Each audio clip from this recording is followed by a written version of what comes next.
آخر نقطة بقى قبل ما تخلص حكايتنا وهي أرسنال، ابني الصغير، اللي حقيقي أنا فرحان بيه، ولو أنت ما شُفتش الفيديو الأخير كان لازم أنزّلها وأنا لسه أول دوري، أنا لسه أول دوري. أرسنال على مقربة إن شاء الله، إن شاء الله ما حدش يقاطع من إنه ياخد الدوري، إن شاء الله السيتي يتعثّر وأرسنال تعمل حاجة.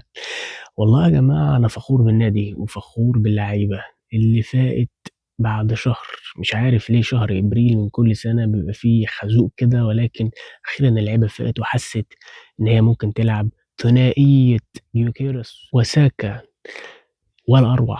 إيه الجمال والعظمة والحلاوة والأداء والحلويات وإيه ده، إيه ده، الله، الله، الله، الله! الموضوع اتطور خلاص، أنا حاسس إني ما كنتش باتفرج على أرسنال يا جماعة، أنا حاسس إن أنا كنت باتفرج على فرقة تانية. بس هتيجي تقول لي أنت شايف إن الماتش الجاي ممكن فعلًا أرسنال يكسب قدام أتليكو؟ خلّيني أقول لك إن نسبة الماتش هتكون 50، 50 حتى وأنا عارف إن هي في أرض أرسنال. الموضوع يا جماعة معقّد بشكل غير طبيعي. حاج سيميوني متخصص في الknockout، متخصص في فكرة الماتش الأخير أو الماتش الواحد. ما تقدرش تجزم إن باريس حتى لو لعبت أتليكو إن أتليكو مليون المِيّة خسرانة.